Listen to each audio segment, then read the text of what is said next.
এই কাজগুলো করার ক্ষেত্রে র্যাবের অফিসারদেরকে এই যে ক্রস ফায়ারে মানুষ মারা, টর্চার করা, গুম করে দেওয়ার জন্য তারা ট্রেনিং নিয়েছে ভারতে।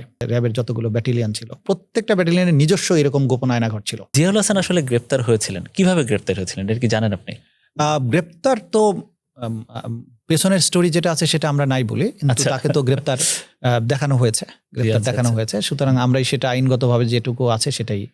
আচ্ছা, উনিয়ার যে কর্মকাণ্ড যেটা ছিল, গুম নিয়ে আপনারা অনেক অভিযোগ পেয়েছিলেন এবং গুমের ক্ষেত্রে আমরা আরেকটু আগ বাড়িয়ে যদি একটু বলি, সেটা হচ্ছে আয়নাঘর।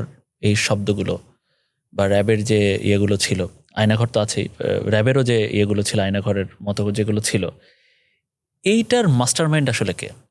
ধরেন একটা হতে পারে দেশের চিফ, যিনি, তার মাথা থেকে আসতে পারে, আবার হচ্ছে ওনাকে কেউ শেখাতে পারে।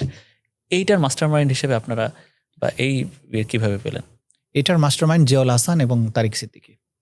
আচ্ছা, জিয়াউল হাসান এই বুদ্ধিগুলো দিয়েছে, তারিক সিদ্দিকীর মাধ্যমে প্রাইম মিনিস্টার অনুমোদন করেছে। এবং আমরা যেটা বুঝতে পেরেছি যে এই আইডিয়াটা তারা ভিন্ন কোনো দেশের কাছ থেকে পেয়েছেন।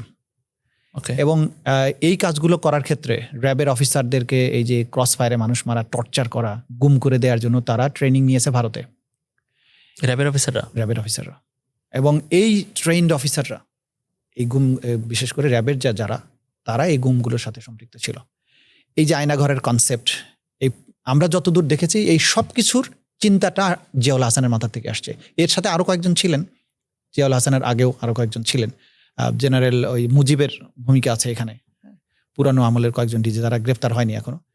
এরা মূলত যে মানুষকে নাই করে যে দেয়া যায়, যে দেখা গেল যে গ্রেপ্তার করলে নানান সমালোচনা, কয়েকদিন আটকায় রাখলে নানান সমালোচনা, ক্রস ফায়ারে মারলেও সমালোচনা, তাহলে এমন একটা পদ্ধতি বের করতে হবে যে এইটাতে কোনো প্রমাণ থাকবে না। এটা জিয়া মূলত এই পরিকল্পনাটা দেয়, যে তাহলে কি করতে হবে, তুলে আনার পরে মেরে এমন জায়গায় ফেলে দিতে হবে যে ক্রস ফায়ারে মৃত্যু আমরা বলবোই না, গ্রেপ্তার করেছি এটাও বলবো না। এইটার থেকেই মূলত কিন্তু এই গুমের জায়গাটা শুরু হয়। তখন এই যে ডিজিএফআই ভেতরে যে ওইখানে বন্দি রাখা, এবং বিশেষ করে টিএফআই র্যাবে যে বন্দিশালা, সেখানে না, এটা টিএফআই হলো টিএফআই এর মধ্যে ছিল। এবং প্রত্যেকটা র্যাবের যত ইউনিটগুলো ছিল বিভিন্ন জায়গায়, র্যাবের যতগুলো ব্যাটালিয়ান ছিল, প্রত্যেকটা ব্যাটালিয়ানের নিজস্ব এরকম গোপন আয়নাঘর ছিল।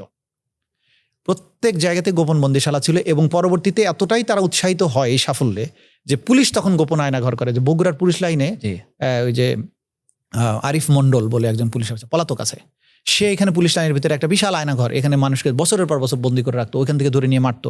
এই যে জঙ্গি নাটক সাজিয়ে অনেককে মারার, তারা অনেক বন্দি ওই আরিফ মন্ডলের ওই বগুড়ার পুলিশ লাইনে আয়নাঘরের বন্দি ছিল। তাদেরকে যে পাতার হাটে এসে এতে হত্যা করা হয়, তাদেরকে 4 মাস 5 মাস আগে গ্রেপ্তার করে ওখানে রাখা হয়েছে। ওখান থেকে নিয়ে এসে গাজীপুরে হত্যা করে বলা হয়েছে যে এখানে তারা জঙ্গি অপরাধ